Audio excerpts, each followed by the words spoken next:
I would like to manifest na gusto ng sambayanang Pilipino ang pagdurog niya sa mga kriminal, durugista at NPA na terorista. Kaya sila ibinoto at patuloy na mahal ng mga Pilipino. Kaya gusto natin ng patas na hearing. Huwag niyo sabihin mas magaling kayo. Dahil kami, hindi naman namin sasabihin magaling kami. That should be a patriot in this country has been conniving with the ICC. Wala po itong personalan, wala po itong politika, ma'am. Hindi po kami kay former president. Wala po yun, ma'am. At sa ating vice president. So wala ba yan sa inyo?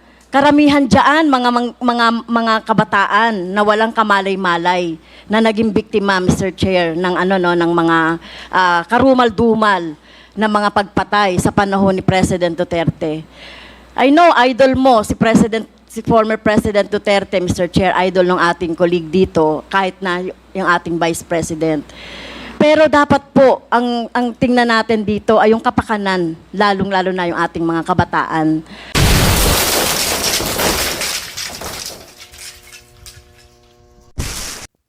Good day mga idol, welcome back to my channel. So for today's vlog mga idol, medyo maganda-ganda to mga idol. Isang congresswoman ang nagtanggol sa mga Duterte mga idol. Di ba? Isipin nyo mga idol, napakaraming kalaban dyan pero nag-iisang congressman ang nagtanggol mga idol. Talagang ang daming umalma mga idol. Napakinit na topic nito kasi napakaraming umalma. No? So ito mga idol, pakinggan natin. So, Congressman Drixie Cardema, you are recognized. Yan mga idol, si Congresswoman Drixie Cardema. Alright. Thank you, Mr. Chair. Good evening po. Just a manifestation. This is a manifestation. Yes, Chair. Please proceed. Tayo ditong mga kinatawan ay ibinoto lamang ng ilang libong Pilipino. Ngunit ang kasama natin ngayon, ang Pangulong Duterte, ang most voted Philippine leader ng 2016. At ang kanyang anak, Vice President Sara Duterte, ang most voted Philippine leader naman ngayong 2022. Imagine nyo mga idol, imagine nyo, napakaraming boto ng mga mag-ama na yan, di ba? Ganong katiwala ang tao sa kanila mga idol, no? I would like to manifest na gusto ng sambayanang Pilipino ang pagdurog niya sa mga kriminal, durugista at NPA na terorista. Kaya sila ibinoto at patuloy na mahal ng mga Pilipino. Kaya gusto natin ng patas na hearing. Sana sinama natin dito ang libo-libong mga magulang na ang mga anak ay biniktima ng mga durugista. Ang mga ordinaryong Pilipino na naglalakad galing trabaho, tapos naksak o pinatay ng adik, lahat ng mga kababaihan, na kahit pati infant na babae ay ginahasa. Ito nga mga idol, hindi nila maintindihan, di ba? Kasi nila, masyado nilang tinutukan yung war on drugs na maraming namatay, mga idol. Lahat naman ng mga namatay doon ay karamihan mga idol ay kriminal, di ba? Tapos ito hindi na makita yung mga pinagagawa ng kriminal, yung mga karumal-dumal mga idol na pinagagawa ng kriminal, no? Hindi na makita dito mga idol, di ba? Asan yung di ba? Kasi napakaraming inosenteng taong pinatay dyan na wala namang ginagawa. Pinatay ng mga kriminal. Imagine mo, bata, gagasain. Tapos papatayin, di ba? Yung mga ganon, hindi na Kaya ito mga idol, ito yung malapit na banat niya, ni Congresswoman na Cardema mga idol. Sana ng adik, dito ang kanilang mga magulang at mahal sa buhay na wala dito ngayon. Awang-awa ang mga Pilipino sa mga inosenteng pamilyang na ito, kaya niluklok ng bansa ang Pangulong Duterte. Ang drug war ng Pangulo ay policy lamang. Hindi ito natupad kung hindi ito pinondohan ng Kongreso ng 6 na taon. Majority pa nga dito sa mga kinatawan ay naka-Duterte fist pa ng buong 6 na taon eh. Totoo yan mga idol, napakaraming kongresista dyan na todo ang suporta sa mga Duterte, di ba, during the administration. Siyempre, mga sip-sip yan eh. Ngayon, kita mga idol, di ba, kinakalaban na. Ganun lang naman yung mga idol eh. Politika yun eh. Ang Duterte Youth Party List po ay patuloy na naninindigan sa Pangulong Rodrigo Duterte at pangalawang Pangulo Sara Duterte na naglingkod ng maayos, dumurog sa mga durugista, kriminal at NPA na terorista para protektahan So ito mga idol pwede nyo rin ibotong party list to Duterte Youth Party List mga idol Panalo yan. ang milyon-milyong Pilipino. Bakit wala nag-iimbestiga dito o nag-iimbita sa atin sa sobrang raming Pilipino na biniktima ng mga durugista? And lastly, sa mga kongresista na kaalyado ng mga NPA, mahiya naman tayo sa topic ng pagpatay dahil kayo mismo, hindi kayo nagsasalita sa pagpatay ng NPA sa mga pulis, sundalo at mamayang Pilipino. Pati rin po sa mga natitirang resource persons na gusto mag-abogada papuntang ICC, si Attorney Maria Cristina Conti, na kandidato ngayon ng Bayan Muna Party List. Kasama po ang inyong katabi na si Nery Colmenares ng Bayan Muna. Sa NPA, nire-recruit ang mga kabataan para pabagsakin ang gobyerno at pumatay ng mga pulis, sundalo at tropa ng gobyerno. Hindi nyo naman kinokondena ang pagpatay nila. Ang kinokondena nyo ngayon ay ang dalawang naging most trusted leaders ng bansa na todo effort protektahan ang milyong-milyong mga Pilipino. In support sa advocacy, Yun nga mga idol, di ba? Grabe yung ginawa naman talaga ng mga Duterte, mga idol. Grabe yung pagsugpo. Grabe. Hindi ko rin ito maintindihan itong bansang Pilipinas, di ba? Ikaw na yung gumawa ng mabuti. Di ba? Ikaw na yung, alam mo yung sinugpo mo lahat yung droga, yung mga kriminal. Tapos ikaw pa ngayon yung nalilitis mga idol, no? kasi sa Pangulong Duterte, ang Duterte Youth Party List ngayon, Kongreso ito, ang kaisa-isang nagpapanukala ng pagbalik ng death penalty para sa mga rapist, kidnappers, durugista at terorista. In behalf of the Duterte Youth Party List, kami ay nagpapasalamat sa todong suporta ng Pangulong Duterte at VP Sara Duterte sa mga tropa ng gobyerno at sa pagdurog nyo sa mga kriminal, durugista at NPA na terorista. Yun lang po. Maraming salamat po, Mr. Chair. At Thank you, magandang gabi po. Congresswoman. Abangan nyo mga idol sa sinabi nito ni Congresswoman na Cardema mga idol. Apakaraming umalma. Apakaraming nasaktan mga idol. Ito, mag-react sila. Panoorin natin mga idol. Salamat, Ma'am. Mr. Chair, Bawal po pumalakpak dito. Kung gusto niyo pumalakpak, doon kayo sa labas. Maaari ba? Mr. Chair, Wala hong bastusan dito, ha? Sige, Congressman Acop, you're recognized. thank you, Mr. Chair. I beg to disagree with my colleague. Kasi bata pa siya. Ako, I have given up my life for this country. The former president is Ayan, si Kong Akop mga idol, isa sa nasaktan. only 2 years older than I am. But I have been fighting for this country. I was a member of the Philippine Constabulary and became a policeman after Republic Act 6975 was enacted. This statement of my colleague betrays her ignorance. Kung gusto po niya mag-file siya ng resolution and maybe refer to the appropriate committee to be fair with her. She's a congressman. She knows the rules. However, your statement or your statements betray your ignorance of our rules here in this House of Congress. So I beg to disagree, Mr. Chair, na sila lang ang nakikipaglaban at marunong makikipaglaban sa kalaban. As I've said before, I have given the most part or most years of my life fighting the enemy of this country. Thank you, Mr. Chair. Thank you, Congressman Acop. Yes, let me emphasize na wala pong may monopolya ng pagmamahal sa bayan dito. Pare-parehas po tayo dito. And following the suggestion of Congressman Acop, kung meron kayong gustong paimbita, mag-attend kayo ng hearing. Hindi yung attend kayo pag nandito lang ang dating Pangulo, ang ating Vice Presidente. Kumattend kayo. This committee hearing, this Quadcom, makes announcements of all its hearings. And from here on, we want to see you in our hearing And please, submit to the committee secretary all the persons you want to be invited. Wala hong ano yan. Wala hong ano yan. Kung sino yung gusto nyo imbitahan, pwede po yan. Gusto ko lamang pong liwanagin na wala hong may monopolya sa pagmamahal sa bayan dito. Hindi kayo, hindi kami. Pare-parehas tayo nagmamahal sa bayan. Pare-parehas tayo nagseservisyo. Diba? Huwag nyo sabihin mas magaling kayo. Dahil kami, hindi naman namin sasabihin magaling kami. Pero kung pagmamahal sa bayan, pare-parehas tayo. Huwag nyo susuluhin yan. Dahil magagalit si Congressman Dan Fernandez. Anyway, Mr. Chair, Congressman Abante and Ayan, maraming gusto magsalita mga idol. Ang daming nasaktan eh. then Congressman Senior Deputy Speaker Gonzales. Congressman Abante. katulad din po ni Congressman Romy ako, gusto ko ring sabihin ilan sa aking kalandagan.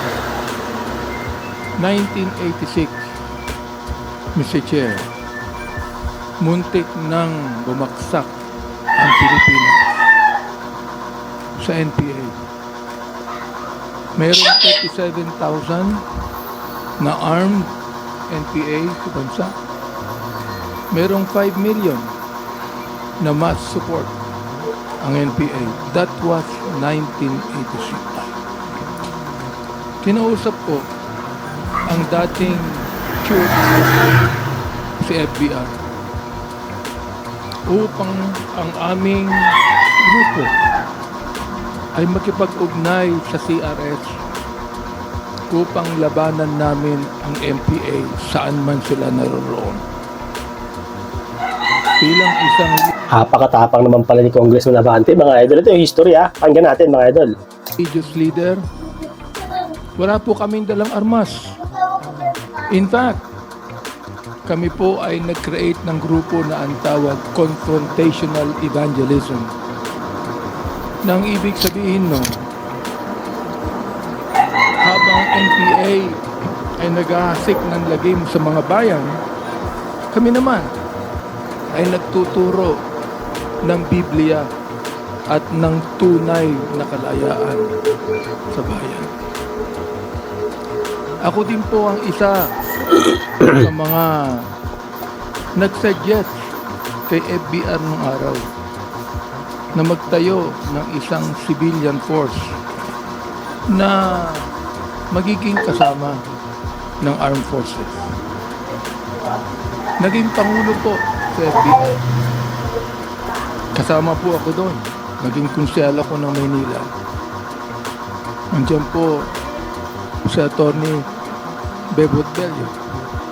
Alam po niya na magkasama kami sa lakas ng araw. So tama po ang sinabi ni Congressman Ako, ni Congressman Ace Barbers, na lahat po tayo nagmamahal sa bayan.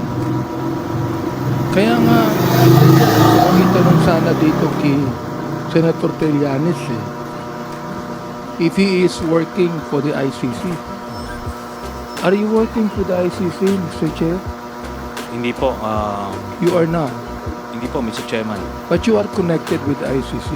Opo, by virtue of being the first to So, Mr. file. Chair, this man who used to be a part of the armed forces that should be a patriot in this country has been conniving with the ICC in this country. Now, we would like to have a balance here. Hindi po yung unfair tayo o bias tayo. Balanse lang tayo dito. Hindi natin dito inaakusahan ang sinumang personalidad. Issues. Kaya nga sinasabi ko sa ating former president, hindi ko maintindihan kung bakit kinakailangan pumatay tayo ng 30,000 people sa war on drugs. Naniniwala po ako sa war on drugs, Mr. President. Suportado ko na ayaw natin ang bansang Pilipinas mahulog sa kuko ng mga drug pushers and drug lords. Ang nakakapagtaka lang, Mr. Chair, kung bakit kakaunti lang ang napapatay ng mga drug lords at drug traffickers. at libo-libo ang napapatay ng mga drug pushers at daan-daan ang napapatay ng mga drug users. Huwag natin pag-usapan dito ang ideolohiya. Pag-usapan po natin dito kung paano natin pagagandahin ang bansang Pilipinas. Yan po ang pag-usapan natin dito, Mr. Chair. Maraming salamat po. Thank you, Congressman Abante. Mr. Next. Chair. Pagagandahin daw ang bansang Pilipinas. Paano nga kung di? Paano mangyayari yun? Our senior Mr. deputy. Chair, would like to manifest.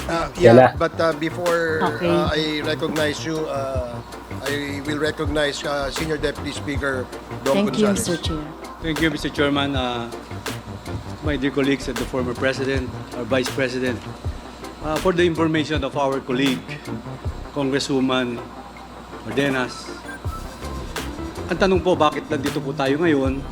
Because I'm the one who stood up in the floor last August 5, for your information, na calling for a joint investigation for the pressing issues of extrajudicial killings, illegal drugs, and illegal activities linked to Philippine offshore gaming operators. There are a lot of House resolutions. I filed also a House resolution number 1346 directing the inquiry in my own town in Mexico, Pampanga. And you know all of that doon po nakita yung worth 3.6 billion pesos na 560 kilos of shabu. And that is in my district, and that is in my province, and that is our town in Mexico. And nakita po din natin yung 3.8 billion worth na intercepted sa Subic Port na inotor po ni Congressman Jeffrey Conghun. Sinabi ko po lahat ito, there are a lot of House resolutions and we have consolidated. That's why this Quadcom form na dumaan po sa tamang proseso, dumaan po sa Committee on Rules, and I think this is the first time in the history of Congress since 1907. This is the first time na nagkaroon po tayo ng Quadcom Committee. So wala po itong personalan, wala po itong politika, ma'am. Hindi po kami kay former President, wala po yun, ma'am. At sa ating Vice President, do not monopolize the love of country. Mahal po natin lahat ang bansang Pilipinas. Kami po, dito, nakatayo kami. We are staying here up to... Wala daw mga idol, wala daw. Pero gigil na gigil sila kay kay Pangulong Duterte. 2:30 in the morning. We are inviting all resource persons to dig it out what is true. Kung sino po, hindi naman ibig sabihin, in-invite ka rito, usado ka na. Hindi po. There are a lot of witnesses going to the office of our chairpersons of these various committees to testify, to tell the truth, at kami naman po, hindi naman po basta-basta kinukuha natin yung mga witnesses. So I repeat, Mr. Chairman, thank you again for the opportunity, and I would like to enlighten our co-members, the members of this 19th Congress, please attend this Quadcom hearing. Totoo po yun. Hindi lang po andito ang ating former President ngayon. Nandito kayo. Hindi lang po nandito si Vice President Sara ngayon. Nandito kayo. Hindi po ganyan. Kahit sino po dapat wala tayong pinipili. This is the love of country. Maraming salamat po, Mr. Chairman. Thank you, Congressman Gonzales. Next, Congresswoman Castro. Thank you, Mr. Chair. Palabas na sana ako, pauwi na talaga sana ako. Kaya lang narinig ko yung manifestation ng ating kagalang-galang na colleague, Representative Cardema. Ito mga idol, itong congresswoman na ito yung tinamaan ng malala. Panoorin niyo mga idol, tinamaan siya ng malala dito. Alam niyo po, Mr. Chair, paulit-ulit yan yung manifestation na yan.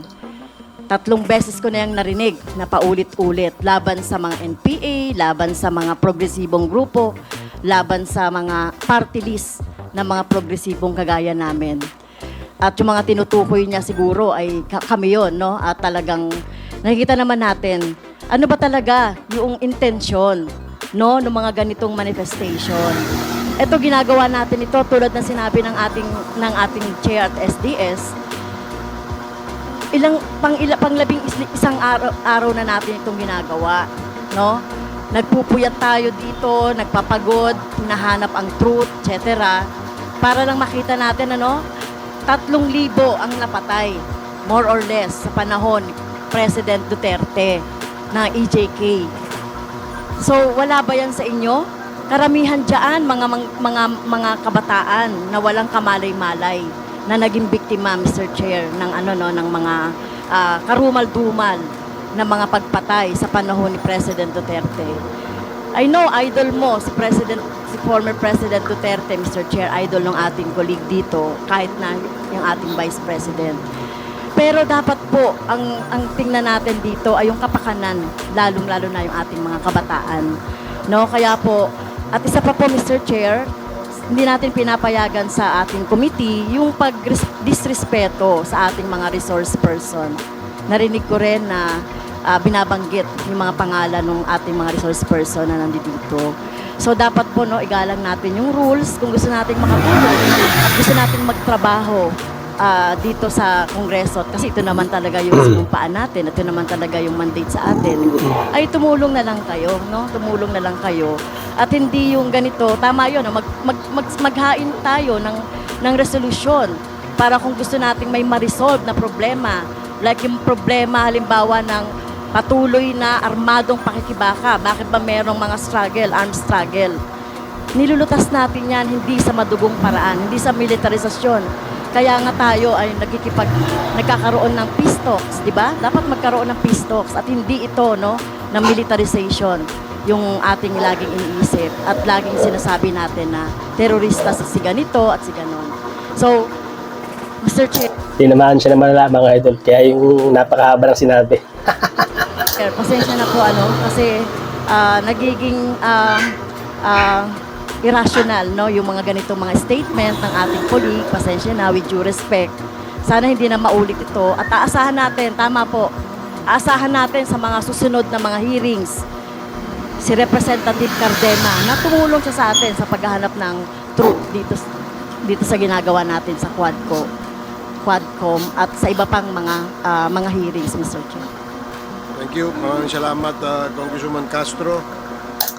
So yun mga idol, dito natin itigil yung kaganapan dito sa Quadcom hearing mga idol. Ano masasabi niyo mga idol sa isang congresswoman na napakatapang na ipinagtanggol ang ating former President Duterte at ang ating VP Sara Duterte mga idol, di ba? So yun mga idol, comment nyo lang dyan sa baba mga idol. Sobrang maraming salamat mga idol. Huwag niyo kalimutan mag-subscribe. Lumalaki na yung channel natin mga idol. 30,000 na K na tayo. 30,000 na subscribers na tayo mga idol. Sobrang maraming salamat. Hanggang sa susunod. Ciao.